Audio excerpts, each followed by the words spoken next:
All right. Okay. Okay. All right, let's get the show on the road. Yeah. Cool. So I hope everyone can hear. I'm just going to turn everyone's mics off except for Jack and myself. So we get nice clear audio. Oh God. I'll do it for you, Kaz. So I've got a good mate of mine, Jack Nagel. Thanks for jumping on this webinar. I'll give you a bit of a rundown on Jack, and Jack will probably be able to fill in the blanks. I think we first met, was it 2015, I believe, when we were both working at Dayhab. Jack was working as kind of the face of Dayhab, and he was the one on the airways, and was the man that helped to get people to transition into like getting the help that they need. He was the first port of call. Then with my role there, I was just more the exercise or fitness instructor or fitness coach. My job was just to get guys physically active after they had puffed down the cigarette within 30 seconds and after warming up their lungs. And basically we kind of formed a bit of a mateship after that, and kind of threw ideas at each other over the next 5 years on and off as we had our own individual pursuits within business. He has a Real Drug Talk, which was his podcast where actually he would walk on the streets late at night. You're not doing it at the moment, but he would basically interview people just on the street, just talking about drugs, alcohol, and the addiction side. Now he's got connection-based living, which is kind of like more these holistic, another way of actually looking at addiction treatment and looking at a different light, coming from more of a holistic point of view, not just let's do counseling, let's do group therapy sessions, let's kind of like confess our sins kind of thing. Let's look at it from a individualized perspective and not put everyone into a pigeonhole in terms of the way we approach individuals. So, Jack, fill in the blanks. Where did I? No, pretty spot on. I like the backgrounds everybody has. I still haven't worked out how to do that. It looks really good. No, but that's pretty spot on myself at one stage there, and yeah, I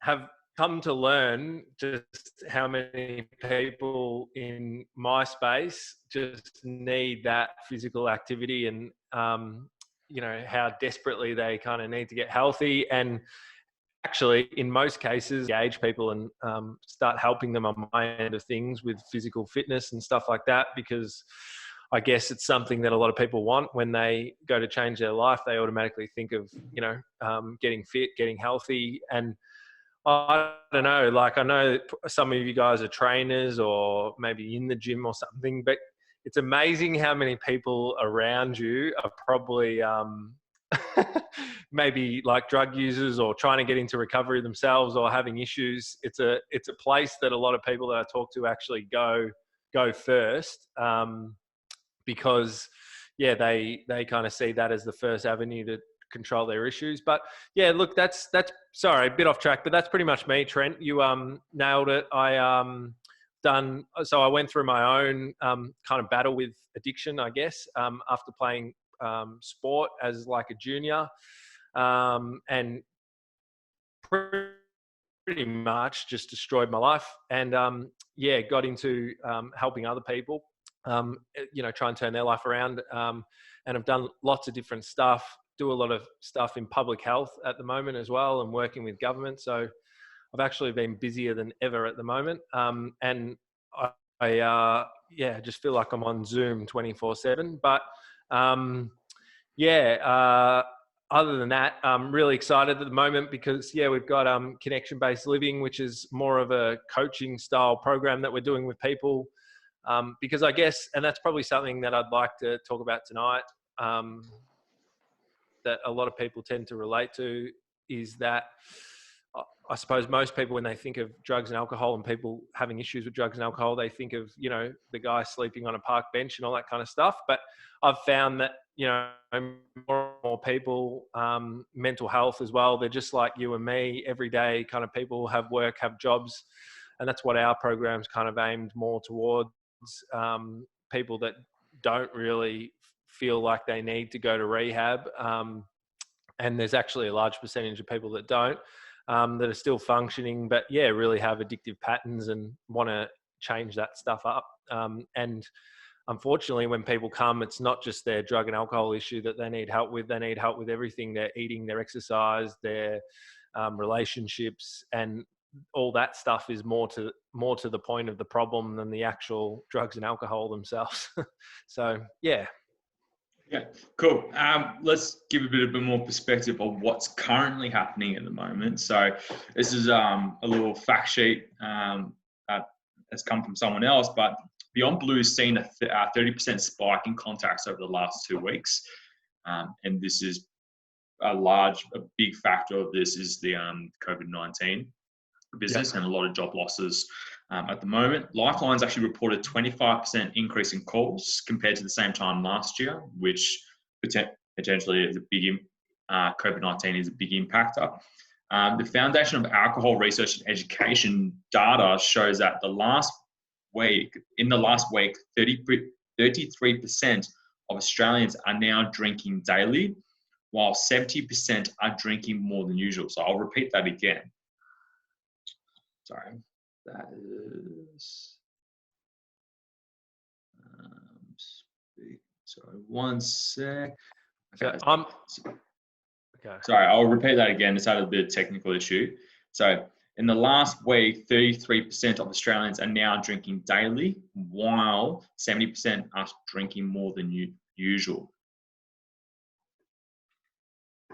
So that's just a bit of a fun fact of the current climate of Australia at the moment when it comes to the current situation with what's happening with COVID-19, but also the way that people are beginning to try and deal with some of these issues. And we'll kind of go into this a little bit more. So anything you want to add, Jack?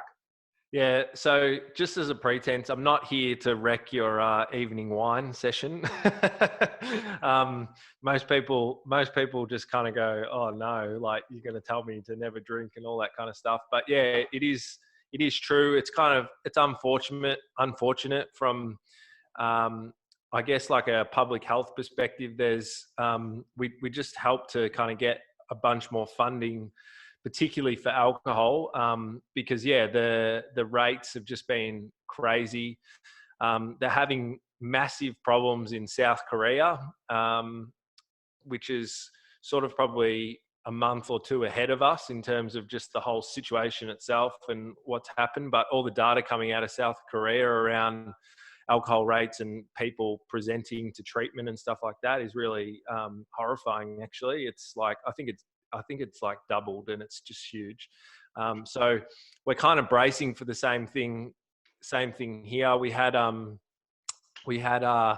the alcohol. Unfortunately, the alcohol industry has a lot of power with government, so it's actually proven they've actually doubled their advertising in this time, which is kind of shocking. And they've done the same thing with gambling as well. And then one of the apps that's doing really well, it's called Hello Sunday Morning, which anyone can check out if they're thinking about family members or themselves or anything. But that was actually trending on the App Store for a couple of weeks, which is like a peer support app for alcohol use and coaching and stuff like that. So it's all happening. And yeah, those stats are pretty sad at the moment. Yeah, it's not looking too good at the moment. So let's continue on. Oops. So I want Jack to kind of describe what people think what addiction rehab is at the moment, which is probably more like the current Western model. Then kind of have a comparison to like more of a holistic Eastern model side of rehab addiction. Yeah. So basically, the Western model, there's a couple. So just as a quick overview, the thing that is annoying about addiction as like a health condition is that nobody agrees. So it's not like diabetes where all the leading experts in the world kind of agree that, you know, they need to fix the insulin. Like when it comes to diabetes, there might be a few rough things on the edges, but all in all, they agree about what the disease of diabetes is. In addiction, unfortunately, it's not like that. And you can go and read 4 or 5 different highly credible scientists, and they all have different opinions about kind of the nature and the root cause of addiction. And what that does is just kind of create this flow-on effect of confusion, because they all have really good evidence to prove their theories, but none of them are definite. And then people kind of coming to get services on the other end are just really confused. So that's kind of what we've got at the moment, at least from the Western side of things. But largely it's kind of agreed, I suppose, that there is some kind of physiological experience that happens to someone chemically, and that kind of process in someone's brain is broken, and that's what causes addiction, as well as a little bit of kind of emotional pain and stuff like that.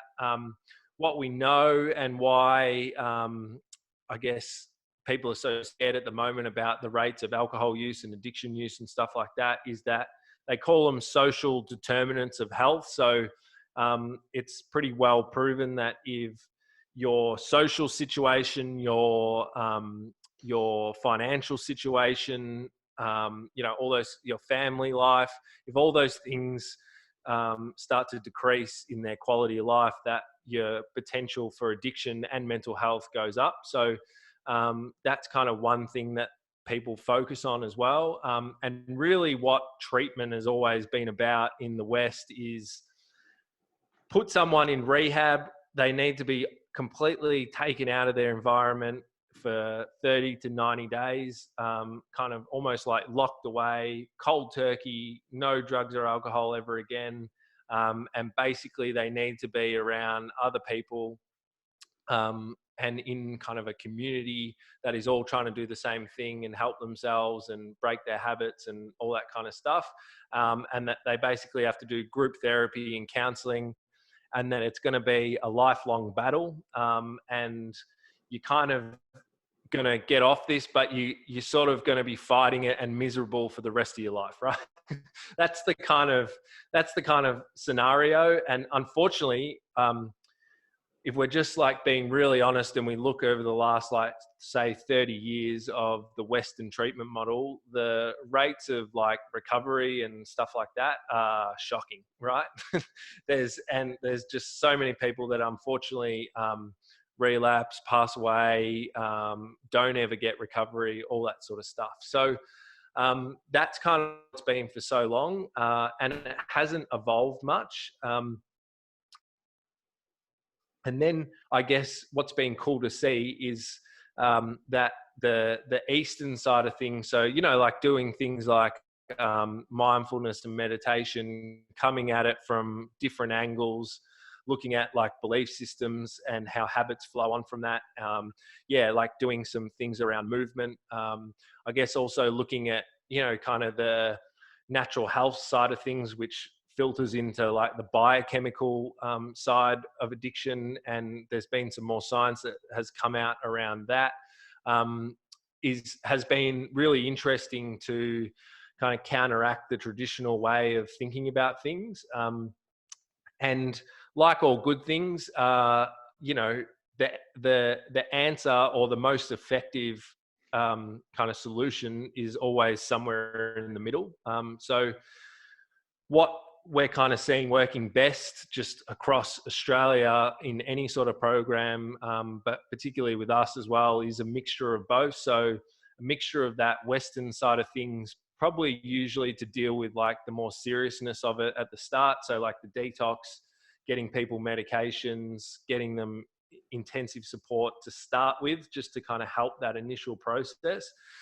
But then really kind of looking at things on more of that Eastern side of things for a longer term approach, because I suppose what people often don't realize when they come to treatment, and half the battle with people is And it's cool to kind of talk to you guys that are in this exercise space and, you know, training and doing all that stuff, which I think you'll kind of get is that, you know, if you want to change your body, and I know this because Trent said this to me when I first started, you know, I just wanted to look like Arnie and, you know, have all the hot girls around me straight away. But it kind of takes work, and it was actually a change in my lifestyle that I had to have to really get the results that I wanted, to have that long-term change. And that's the same with like addiction treatment, is that it has to be a lifestyle change, not just a 90-day stint at rehab. You know, and that's what we often see happen to people if they sort of just focus on that more traditional ways that they go into rehab. They do really well for 30, 60, 90 days when they're there, but then they don't actually live differently and change anything long-term in their life. And they slip back into those addictive patterns, and they kind of start eating crap again, have bad habits, get in bad relationships, all that stuff. Pressure kind of builds and they relapse. So I think it's interesting to look at the different stuff and how they can be combined together. I hope that sort of makes sense. Yeah, so I'll kind of sum it up. It's like the Western side is, or that 30, 60 or 30 to 90 day period is kind of like that short-term fix. Whilst when we come with the Eastern holistic side, it's more that long-term solution.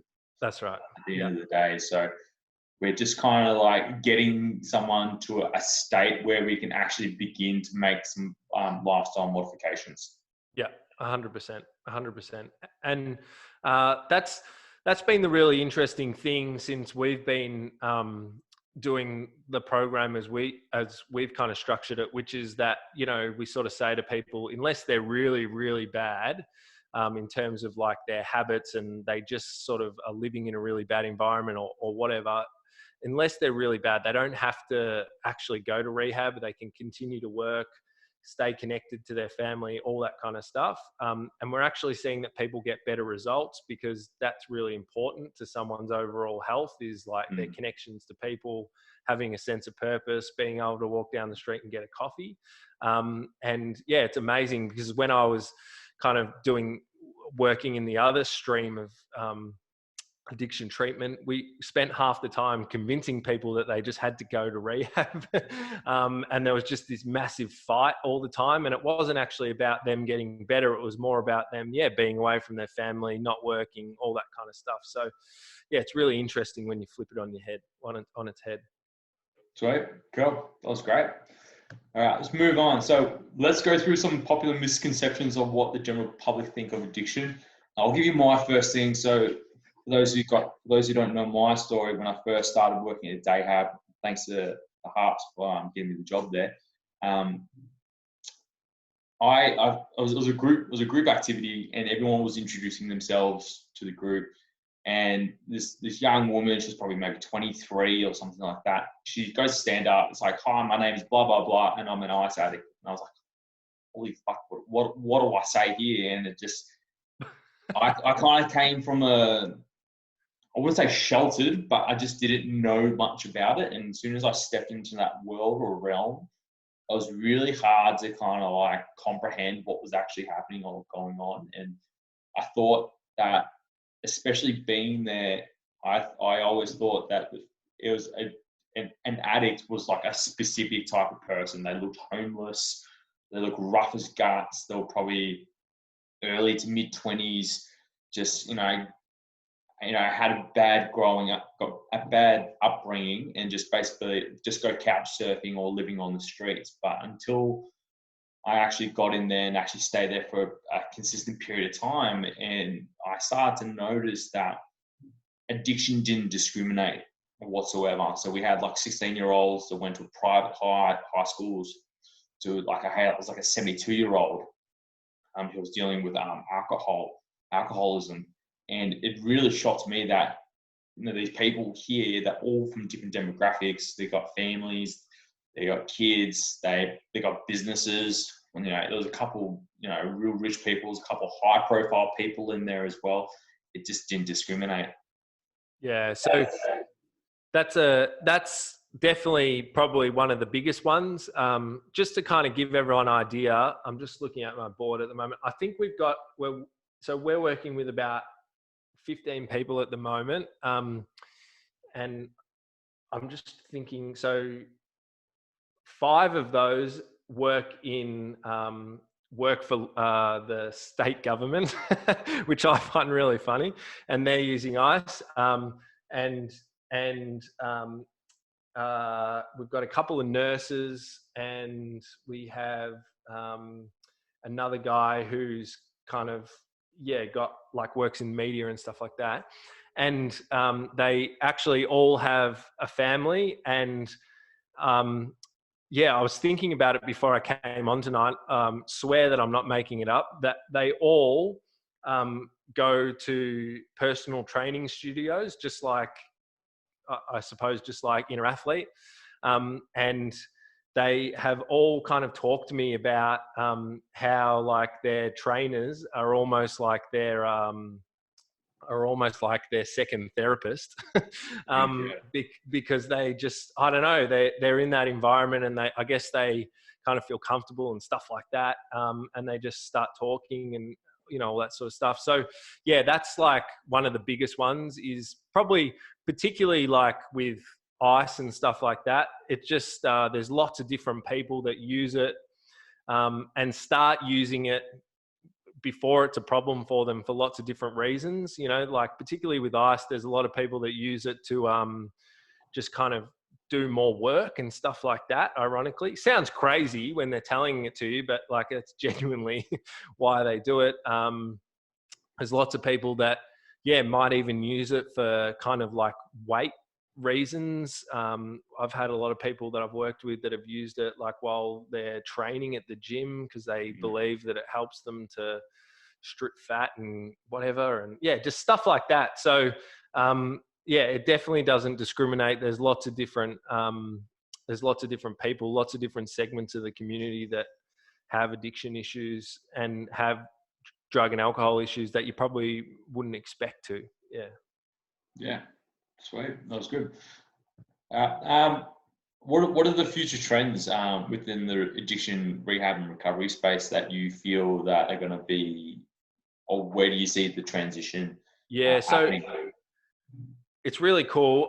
I'm actually really excited about the whole thing. So there's a few really interesting ones in Melbourne, actually. So there's a place called Brain Park. I guess there's more of an overall trend to kind of neuroscience, which is really interesting, and just kind of the study of like the biochemistry side of it, and how it formulates and how you can change it through that.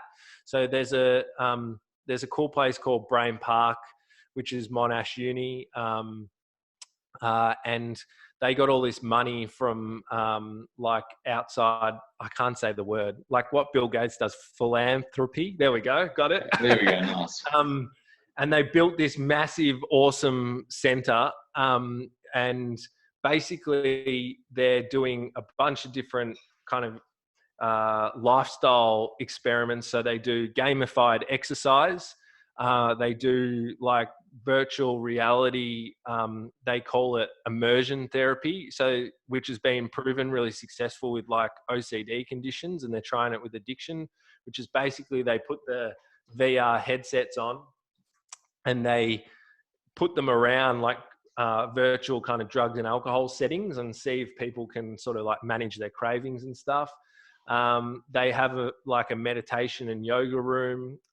They have a gym in there as well. And then they also have kind of traditional talk therapies.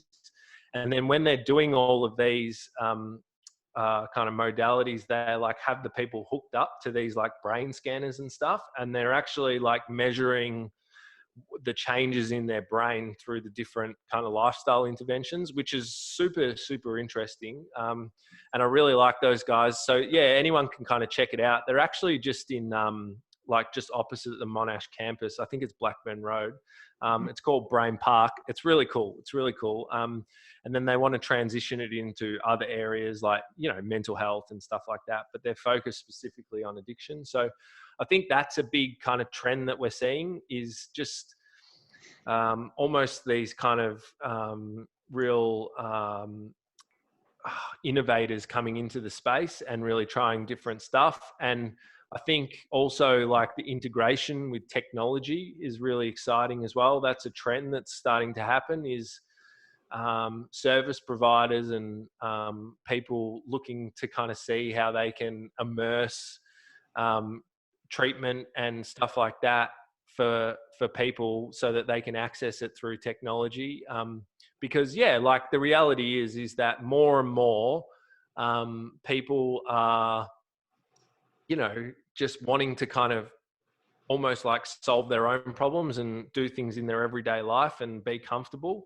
And I think technology kind of offers that, which is really amazing. So there's lots of kind of cool apps out there, different like kind of online programs that have different ways of engaging with other people and building connection and community and stuff like that. So yeah, they're probably the biggest two, is like the neuroscience side of things and the biochemistry, and yeah, technology as well. Awesome. And what makes your program or connection-based living different from the current modalities or the current treatments? So really, it's got to do with like the delivery style, you know. So yeah, we definitely don't believe that people have to go away forever and kind of be locked away in a rehab. And we don't also teach people that they're going to be like broken forever and kind of addicted forever.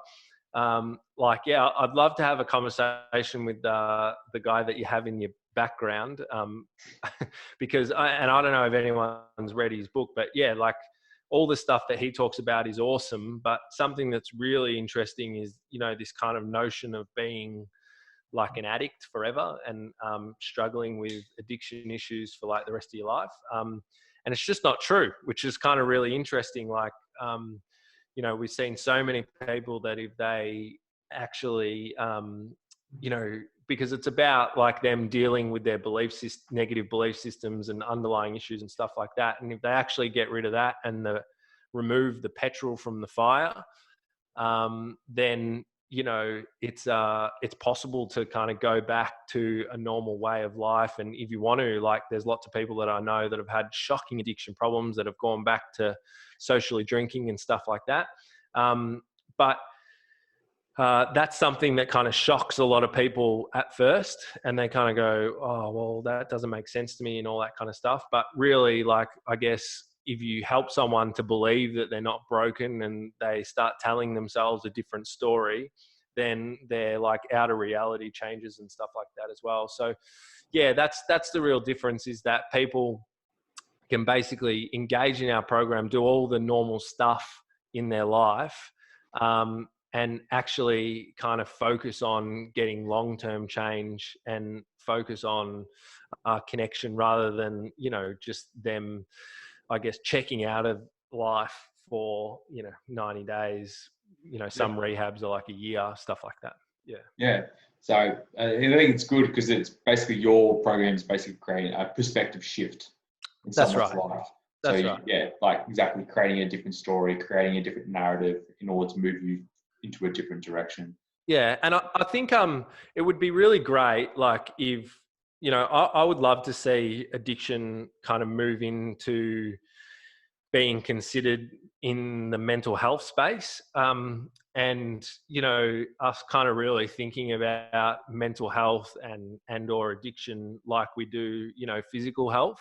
So, you know, something that I always say to people is like, if it's like freezing outside, it's recommended that you don't go out without a jumper on, you know, because you're probably going to catch a cold, and you're probably going to get the flu and you're going to get sick, or there's a greater likelihood that you will. I think we need to kind of get to a place with addiction or mental health in the same respect, is that, you know, if you're having arguments with your husband or your wife, or you're struggling with financial pressures and stresses, that maybe just for that week you don't have a drink, because there's the potential of that kind of impacting you the rest of your life, and you using it as something to kind of cope, and having an unhealthy relationship with it. Because that's the biggest thing with it that people kind of come to learn, is that it's not so much the alcohol or the drug itself that's the problem. It's the person's relationship with it, and the reasons why they're using it, and how they're using it to escape or feel better about what's going on in their life, on some level. So yeah, the more that people can kind of think about it in that perspective, that paradigm, it kind of shifts things a little bit for people, I think. Yeah. Yeah, it's just like having a drink doesn't make you an alcoholic. That's right. Yeah. That's good. Nah, I appreciate that feedback. So what we're going to do, that was actually really good from Jack. So to help kind of create more perspective, that that connection-based living, and even within an athlete, we're not so much just looking at pigeonholing ourselves.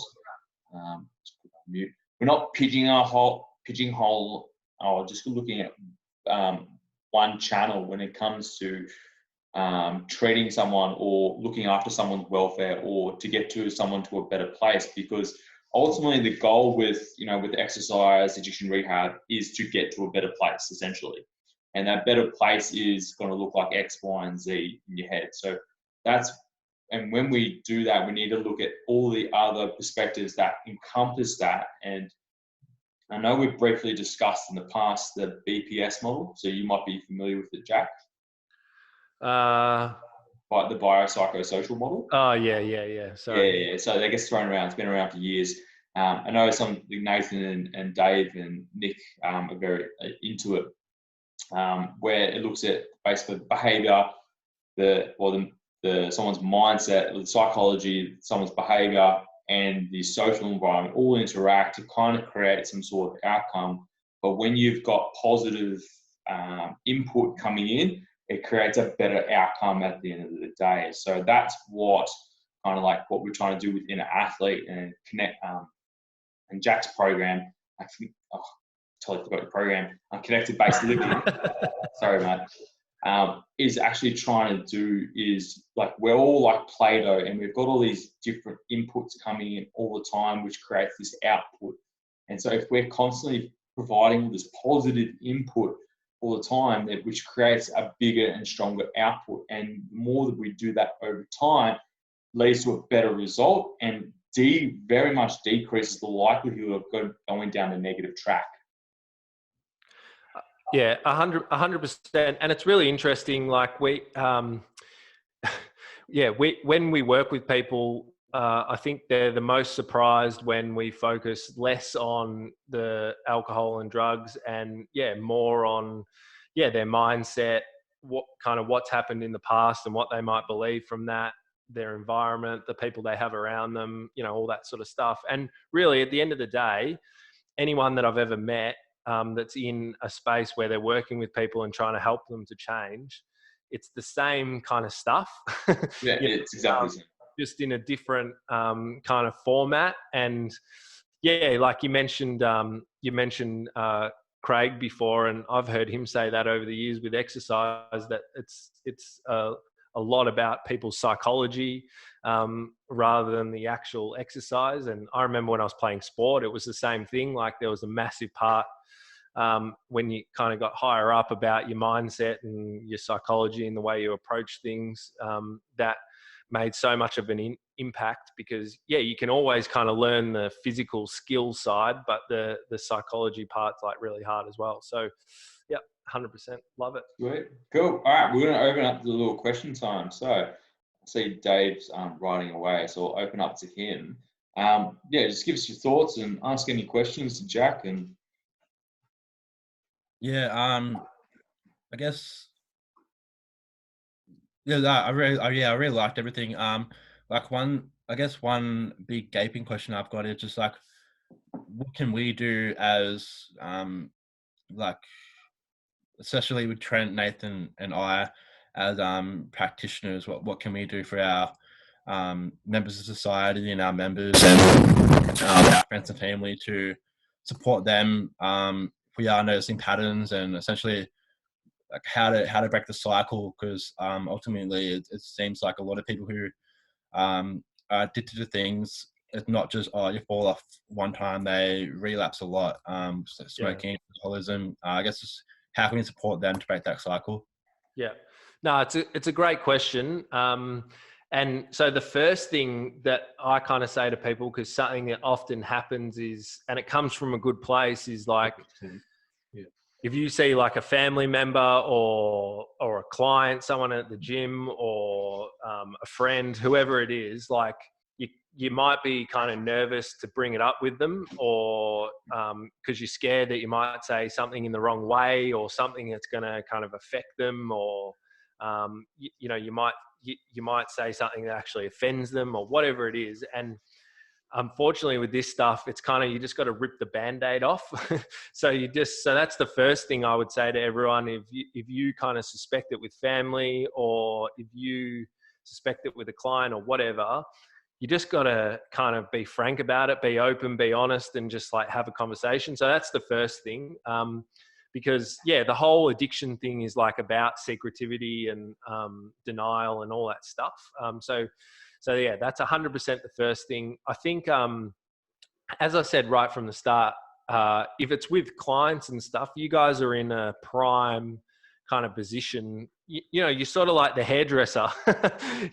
You're in a prime position to actually help people change, because they feel comfortable. People have such a thing with like authority. Often if someone gets dragged by their family to talk to me, I find it harder to talk to them about their problems than if like their friend was just talking to them about it at like the shopping center or whatever, because it's like not non-confrontational. So you guys are in that perfect space. But I think the more that you can just kind of talk honestly about it and be positive about it, and encourage someone to reach out to the appropriate services, get involved in like Facebook groups, talk to other people that are been through it, all that kind of stuff, the more you're going to be able to help them. And it's really kind of about like your supportive communication. So I sort of find what works best is that if you're saying things to people, like you're keeping them accountable and you're being honest about it, but you're also being like supportive as well. So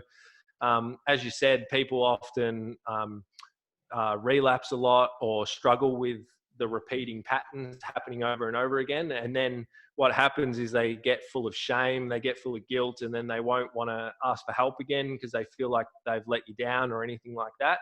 So letting people know if there's been problems with them in the past as much as you can, saying things to them like, hey, no matter what happens, I'm here to support you. I'm here to support you, but we sort of can't do anything about it unless we don't talk about it honestly, or, like as long as you're trying, that's the right thing. If it's a family member, you can say things like, hey, I don't love what you're doing, but I really love you. This is, like we need to do something to change this. And that's what worked for me, is that when I had people around me that were talking to me like that, kind of letting me know that how I was behaving and acting maybe wasn't okay, but knowing in the same sense that they were there no matter what to support me, provided that, I kind of put in and did the right thing as well, actually helped me to get the help in the end. So I think, nothing kind of revolutionary, but just having those conversations, not being kind of scared to confront it, just talking about it as much as you can and letting them know that you're there to support. And then, like putting them in touch with the appropriate people is always very helpful. And if you can as well, probably the last thing is trying to not only put them in touch with people, but if you know anyone that's like myself, you can find heaps of people on social media or there's groups and stuff. When people are able to talk to other people that have been through it, it just helps so much more, and really people find it really empowering and stuff like that. So I hope that answers the question. Yeah, it definitely does. Yeah, I feel like the main the main thing through communication is just breaking the taboo of the subject, and it's being like the more deep and personal conversations you have with people, the more trust is built between people and then that provides a bridge to discussion where you might want to bring something that's more confrontational up, but because you've gained that trust, it's not so hurtful to the other person. And I'm just thinking about when it's not in the space of addiction and only as comfortable as you feel with it, of course, but sort of like leading your conversation with your own like vulnerabilities really helps as well. It just kind of breaks down that, it just kind of breaks down that authoritarian confrontational space, so I'll often talk to people, about my own failings before I bring up theirs with them, and there's just something about that just really helps them to kind of drop their guard, be more open to what you're saying, because they feel like, they're on this, which they are, they feel like they're on the same level as you. You look like you've been to my masterclass. Yeah, sure. You know what? That's good, because what it does, it just creates an open line. It's almost like each time you have that level of communication where we talk about consistency, it's like, hey, what's going on? Just check in with them, or say, hey, what's really going on? And you say that multiple times over a 2-week period. Eventually, it will get to the point where they're at that, where it hits that threshold when they're more likely to disclose what is actually happening. It's almost giving them a license to do that. Just they may not be mentally ready or emotionally ready, but now they've had some space to actually process it, then they're actually able to disclose. Like I said before with our coaching call earlier today, that we had a few people go through that themselves, and it was just more the consistency of keeping in touch with them. And then once they got to the place where they felt like, all right, it's worthwhile to reach out, then that starts the dialogue. Cool. Yeah. Sweet. All right, let's kick it. Let's Flockus. Oh, you're all right, mate? Oh. Stretch. Stretch. Stretch going. Hey, Jack, thanks for the chat, pal. No worries. Firstly, I love that background. Progress over perfection. Oh, you can see that. Yeah. Just got a question for you. When people say, I'm sure you hear it, they got an addictive personality. Does that come into play, or is that just them telling themselves that they have that, or is that what's the? Yeah. Great question. So yeah, really, I think on some level, like you can't deny that there's people have kind of character traits and stuff from birth, right? You can't deny that. So I think part of it is kind of true, but I definitely think that, probably more to the point that 80% of that is that, they're telling themselves that. And, it's kind of the first thing that we actually do with people when they come into our program, is because there's this whole thing in addiction treatment, and it's been around, and it comes from, AA and NA, which are 12-step programs, which are all very good as well. But there's this whole thing I'm an addict. And even when people get off drugs and alcohol, they keep calling themselves an addict. And without realizing it, they're kind of just consciously telling themselves this repetitive belief system that they're fundamentally always broken. They're always going to have these addiction problems. They're always going to be struggling with this kind of stuff. And ironically, a lot of people that have that kind of mind frame end up relapsing or end up having those addictive patterns, because it's kind of like this self-fulfilling prophecy. And I think that's a big thing with the addictive personality stuff as well. I definitely, when I work with people, I get them, even if it might be true, it's not helpful for them to kind of constantly tell themselves that. And, we'll kind of focus on really changing their language around it and, trying to look at areas of their life where they've actually resisted the urge to act out on habit and, you know, all that kind of stuff. So yeah, it's a good question. I don't know. What do you think? Me? Oh, Trent. Sorry, go. I've got no idea. It's something that's popped up in the sports world is self-talk. If you say, like, you know how certain teams go through absolute slumps, Yeah. and they're trying to create this winning way or winning mentality, but unfortunately they can't break it. It's because they have the self-belief that they're still losers at the end of the day. And there are teams out there that continue to be like that to this day. So there's a lot of transferability in this mindset of self-talk, which creates self-belief, which creates the outcome of XYZ. Yeah, 100%. Is that what same kind of idea that you have with it, Nick? Yeah, 100%. Yeah, I got a follow-up question. If you don't Go, mind. man. Go. Sure. What's the buy-in to the approach you have? So your approach is obviously the exercise side of things, where if someone were to come in asking for help, they would anticipate going to a rehab joint or whatever. Is the do they buy into that in terms of your I guess different, well, as opposed to the Western side of rehabilitation and stuff like that? Do you kind of understand what I'm asking? No. So maybe just repeat it one more time. I'll see if I can. Sorry, mate. So what's I guess, how do I word this? The way that people sort of see rehab is going and doing those 30-day and however many days. And I guess the approach that you have is through exercise and everything like that. What's the buy-in with that?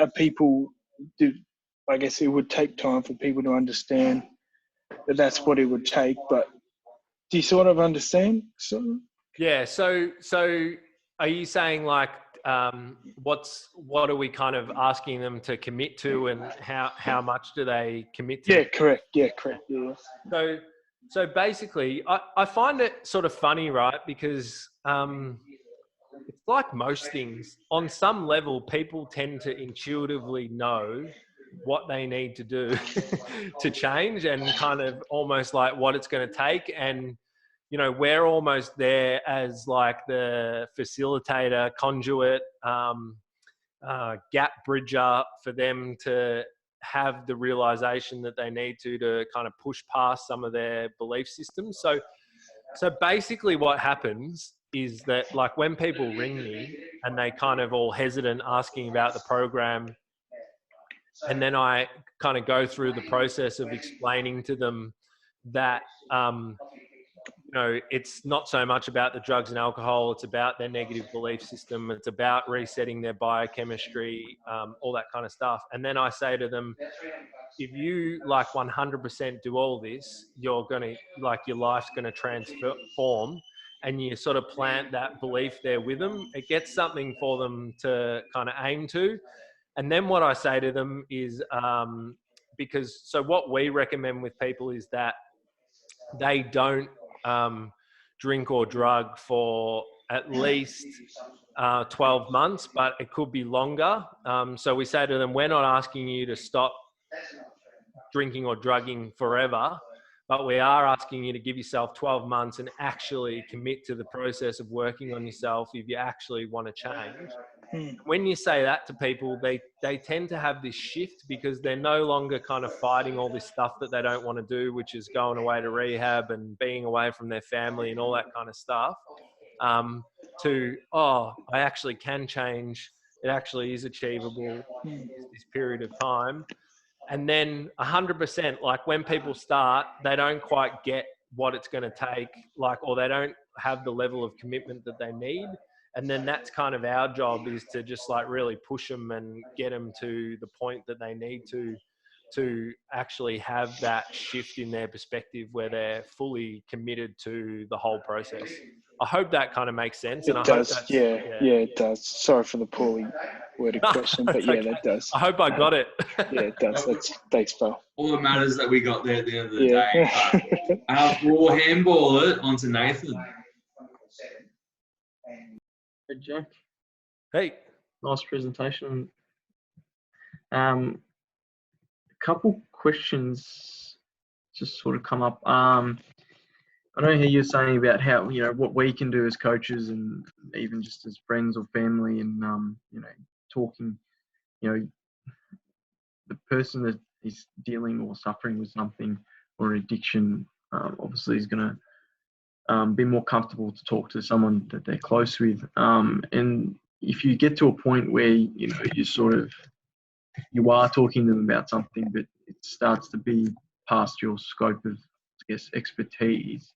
yeah, I know you said to, refer them out. Now, I know you said that, there's different rehab centers and there's community groups. How is there a way or an easy way for them to actually find that? So, for an example, like, you got your yellow pages. If you need a plumber, you go to this section, and here's all your plumbers in Melbourne. Is there a website or something like that where you can go to find those sort of where people can reach out and find people in that rehab space? Yeah, 100%. So it's a good question because there's a bit of context to this question, and it's unfortunate in our space, but I guess it happens in every space. I'm sure it happens in the gym world as well. But unfortunately, so there's two treatment streams. So there's the public system, which is funded by the government, which it's great. Like, I guess compared to the rest of the world, it's great. It's great that we have such a good public health system. But I guess if you look at it in the grand scheme of things and its effectiveness, it's largely pretty shit. So that's a challenge, and there's long waiting lists and stuff. So there's definitely portals there where you can, and I can give everyone the number. I can't remember it off the top of my head. It's called Direct Line, but that's basically, they've got like 24-hour trained counselors. They can call there, and then they refer people out to what would be the most appropriate service for them. And that's kind of mainly in the public stream. I would say to anyone, if you're thinking about anyone in your family or this ever comes up and you need to refer someone to like a private place or whatever, like, unfortunately in our space as well, in the private system, so the whole industry is heavily unregulated. I don't love regulation, but there has to be some kind of level of regulation, and there's not a lot.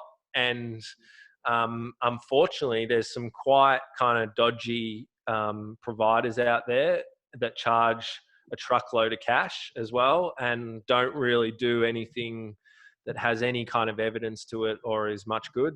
And I don't know why Melbourne is like a hotspot as well for all of that. So I don't know if you guys have like seen it in the paper recently, but like there's like an old brothel in Elstonwick that like some guy converted into like a drug rehab that then just got raided. They were like cooking meth in there and stuff. Like it's like the craziest stuff. And that's kind of in Melbourne. So unfortunately, there's a lot of people that kind of go and get ripped off, I guess, as well. So what I always say to people is, you know, because we don't take everyone either. We kind of make sure that people are in the right mind frame, the right kind of life situation to do our program. So we're happy to talk to people as well, and just try and guide them to the right place. But there's actually a site called Rehab Reviews Australia, and they're starting to kind of build a little bit, and get some really good reviews on there. But yeah, there's basically, it's kind of like TripAdvisor for rehab. And yeah, they just kind of review the different services and stuff. So it's a really good question. It's something that's kind of needed. There's Direct Line, which I'll find.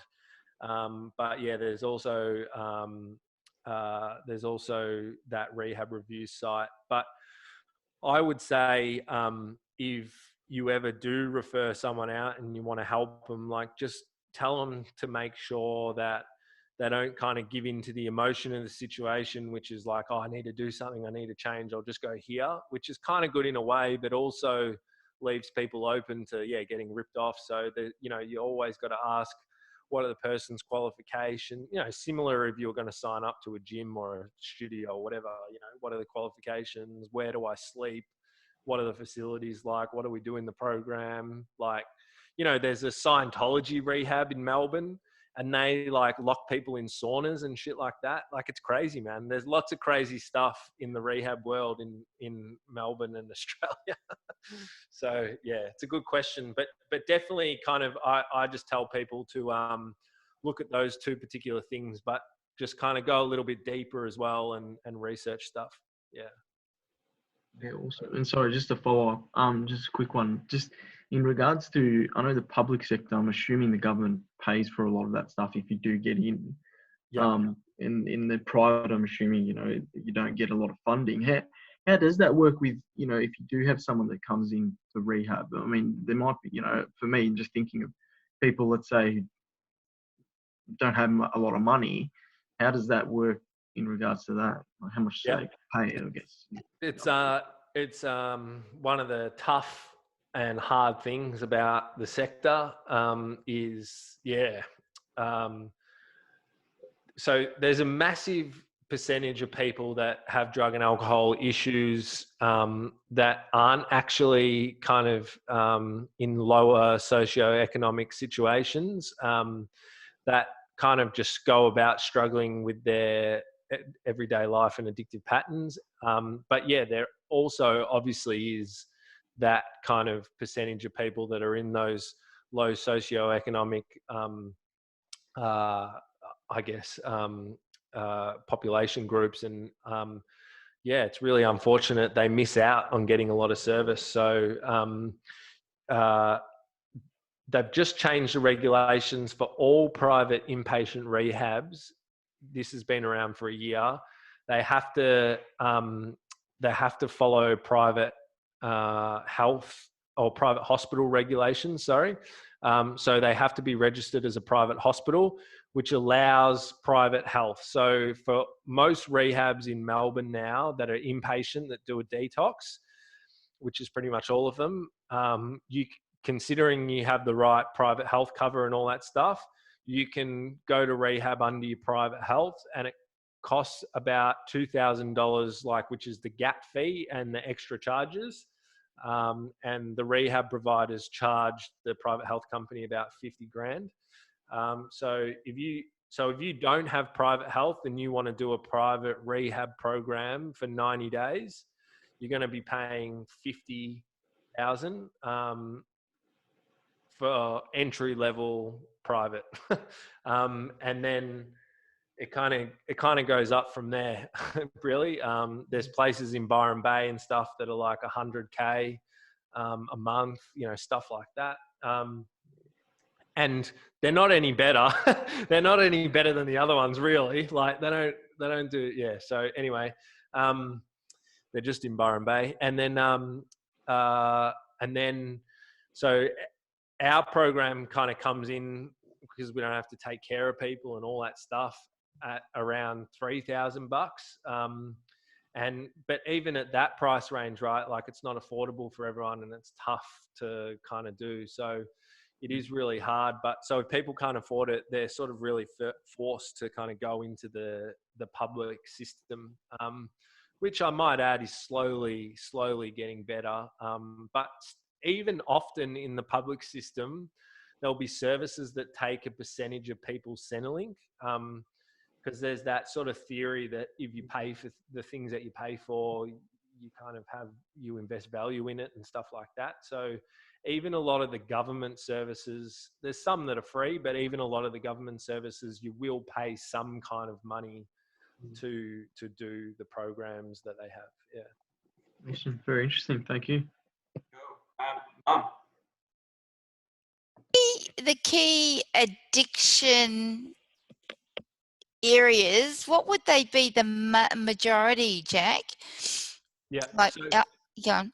So alcohol, hands down. Yeah, of course. The biggest, yeah. the biggest one. So I'm not even going to rave on about it because people think I'm the devil. People think I'm trying to wreck their nightly wine or something, but it's it's just a massive problem. Isn't it? Yeah. So and then it's prescription drugs, Mm. and then it's probably ice in Australia. So, and ironically, the prescription drug kind of space is terribly hard. They're the most dangerous. They're the most dangerous drugs out of all of them, because basically they can kind of kill you on the detox when they come out of your system. So you have to do it medically assisted. Same with alcohol, actually. You have to do that medically assisted as well, or else you're in danger of having seizures and stuff like that. But yeah, definitely alcohol's got the biggest consumption rate for sure. Yeah. Can I just break that down again? Male, female, is there a ratio with those as well?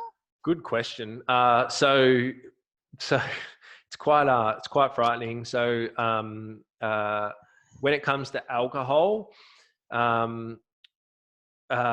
consumption rates are higher for females, but reported episodes of care, and the data's crap, like they're not very good at collecting it, but anyway, that's another story.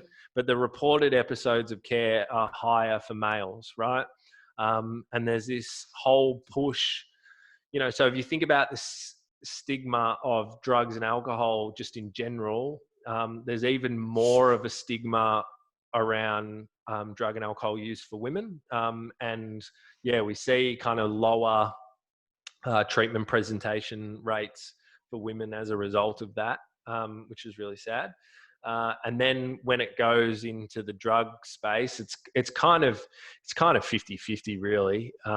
Yeah, but definitely in the other space, the stats are women have higher in the alcohol space, women have higher consumption rates, but males present for treatment more. I was just going to add on to the previous point is part of the reason why they didn't. Well, alcohol is technically not essential. We don't really need it. But the reason why one of the reasons why the government didn't want to close down like Dan Murphy's, BWS, Liquorland and all that jazz was pretty much because then you're going to have hundreds of people coming off alcohol, detoxing hard. You'll have a skyrocketing rate of people being admitted to the emergency department. Yeah, it's true. So in the I do a lot of it's really interesting. It's frustrating. I kind of get more angry than I do joyful. But so yeah, I'm in Canberra a lot these days on advisory councils and talking to ministers and stuff around addiction rates for public health stuff. Yeah, that was a big thing with the alcohol in this COVID-19 space. Trent's right. That was 100% some of the thinking. But the other thing is that when you go into Parliament House, they have kind of like a full service restaurant in there for all the politicians, because they're working all the time and stuff like that. And the alcohol industry, right? The alcohol industry is there for dinner every night. Every time I've been there, every single time they are there. And you can tell because they have to have their name tag identifiers on, and you can see the association that they're from and stuff. But they're there talking to politicians every single day at dinner. And yeah, the kind of the amount of power they have in the political space is unbelievable. It's actually unbelievable. So, that's a big reason as well. Cool. We'll kick it on to Inez. Hello. Thank you for your chat. It has been great. No worries. And thank you as well, because I call my grandson addicted when he plays with his Switch a lot. So I won't call him addicted anymore. Now, what about betting? Yeah, good question. Do you deal with that kind of addiction? Because for me, it makes me really mad that when you're watching sport, especially, you get your ad for betting and then they say, bet responsible. How stupid is that? Yeah. Yep. It is stupid.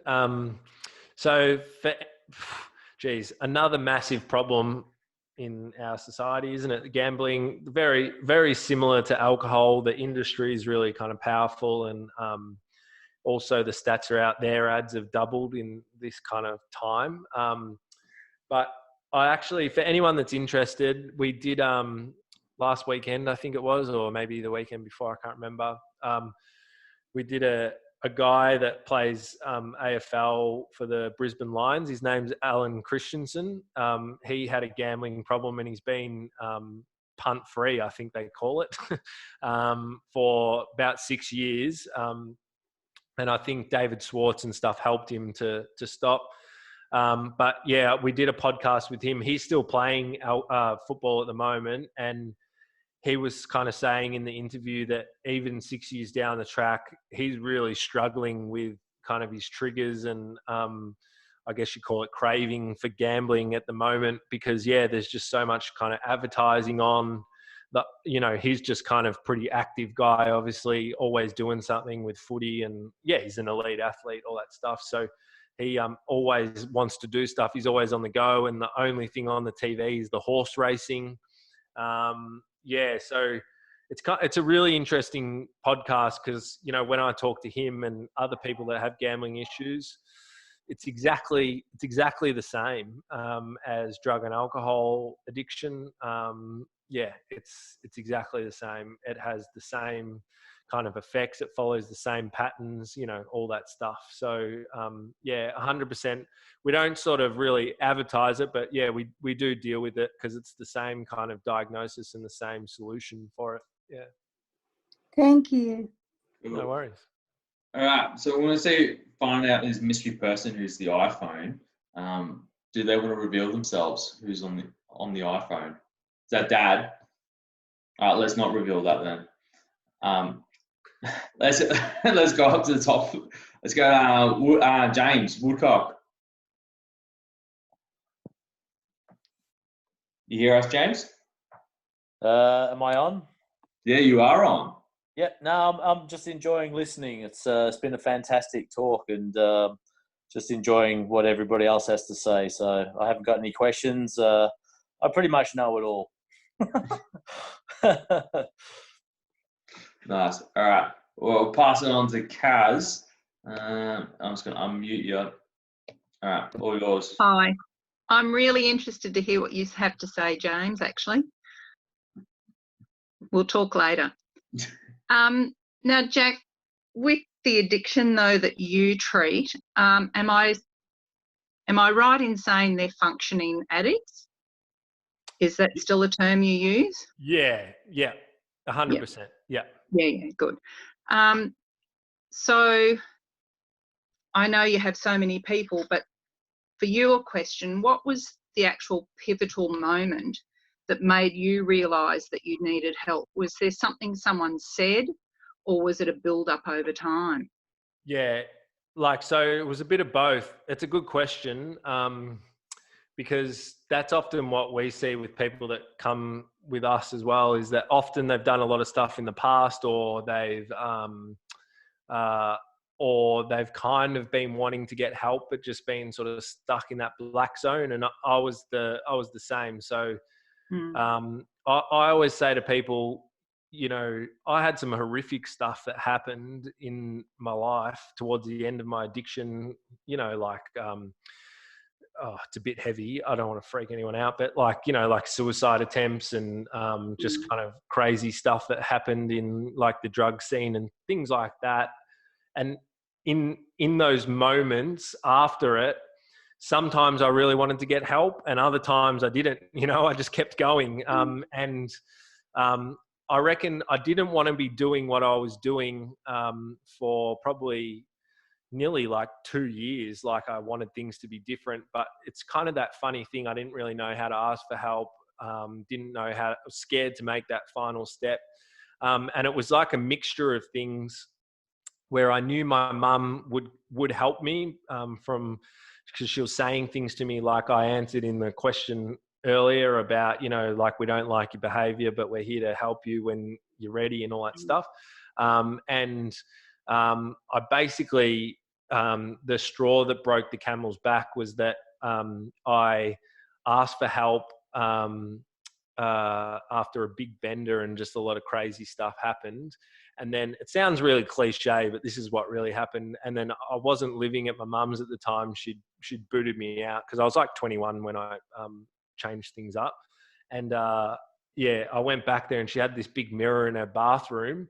And I looked at myself in the mirror and my life kind of like flashed before my eyes because I used to play basketball at a pretty high level as a junior and was just kind of a normal guy. And then I just sort of saw myself finally for what I was. And then it just pushed me to ask for help. But yeah, this is the kind of interesting thing is that often what happens with people, and this is what always happened with me, is that I'd ask for help and then I'd sort of take it back 3 days later.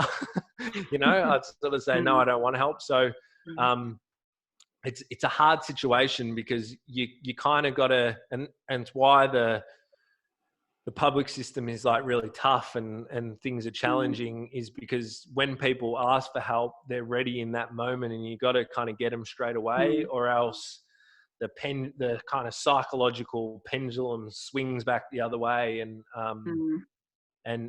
people will kind of back out, I guess. So sorry, long-winded answer, but that's kind of what did it for me, was just very lucky to kind of have good family around me, really. Having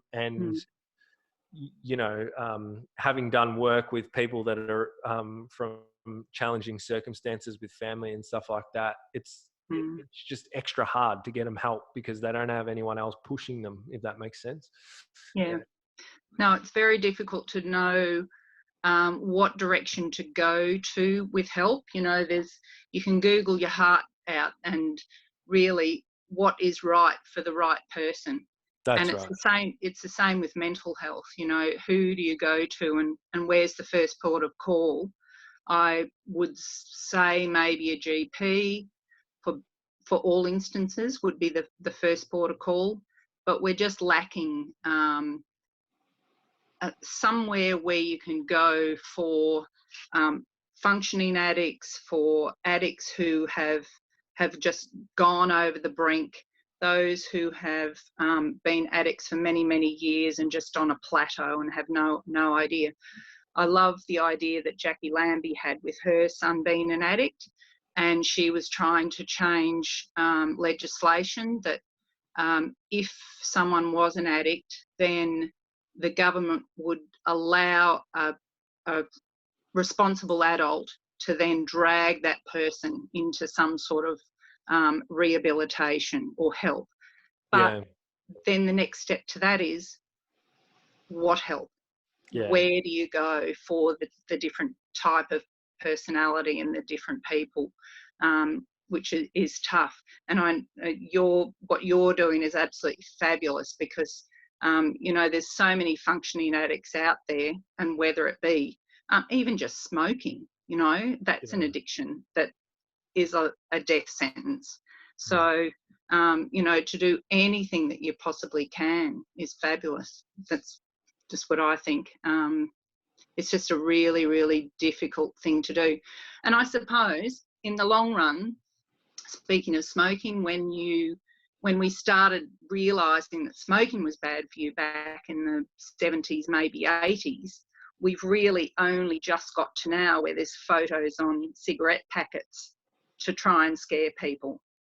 This is just the start of drug addiction, whether it be alcohol, drugs or prescription drugs. It's the start, and we have to do it because in 30 years' time, we're going to be so much more ahead. Maybe not a solution, but at least we'll be there. So 100%. Yeah.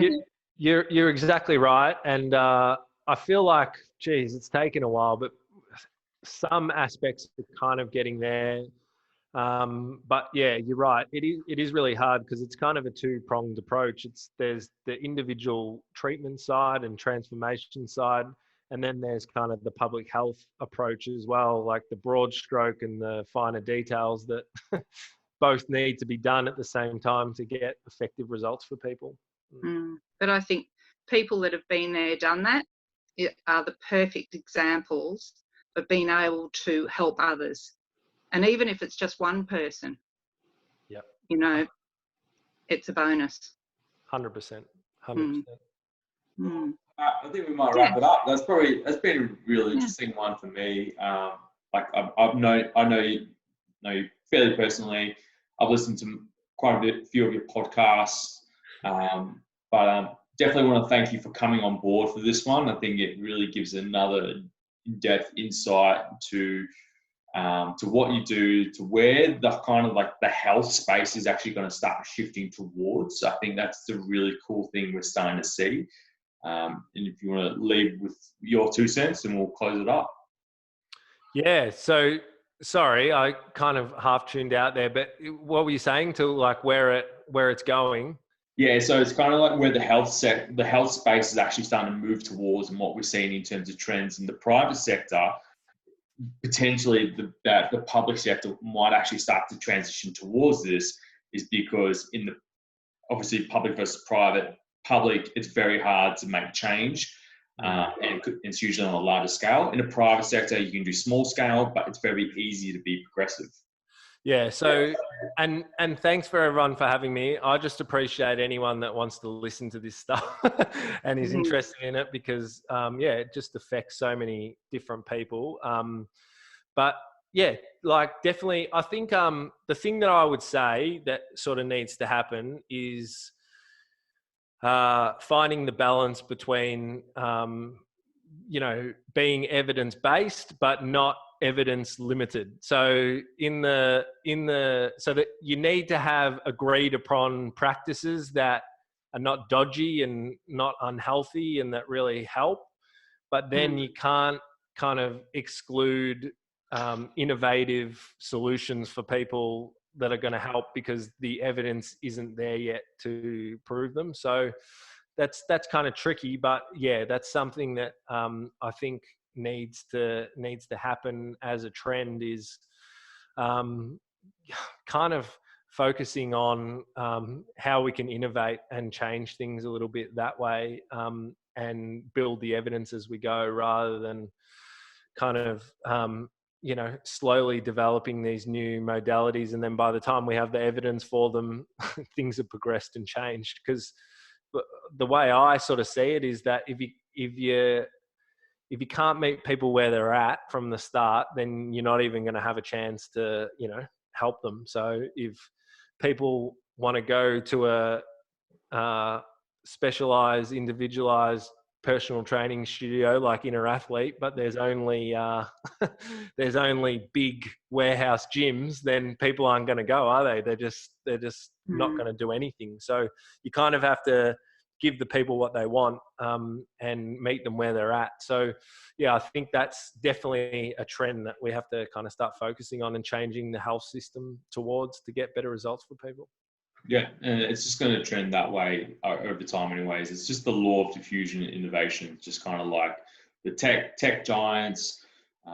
It's just where everything's starting to move in that direction. So thanks, Jack, once again. It's great to have you on board. For those who don't know, Jack is actually in the community group as well. So if you want to add him as a friend, if you want to drop him a message or ask him a private message, is that okay, Jack? Yeah. 100%.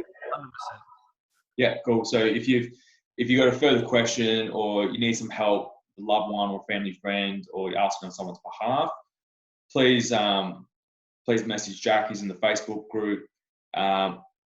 Sunday morning, 11 a.m. we've got the coffee chat. So hopefully everyone's read their book or caught up to scratch with whatever book they're going to just quickly present on. So Jack, it'd be great to have you on board for that coffee chat as well. So what's the book? So the coffee chat is basically, we have a specific theme or topic. Last week we spoke about mentors and what mentors we had in our lives and how they influenced us to go down the right track. I'm sure you've got a shit ton of mentors that you could list off. This week we're actually going to be talking specifically about a book that's made some sort of positive influence, or that we've gained some real strong lessons from. Awesome. Yeah, so if you join on for that one, 11 o'clock Sunday. we'll sign out, and thanks for everyone for joining in. Thanks, guys. Thanks so much, guys. Thank you, Jack. Thanks, Jack. Bye, Trent. Yeah, enjoy, guys. Bye, Lorraine.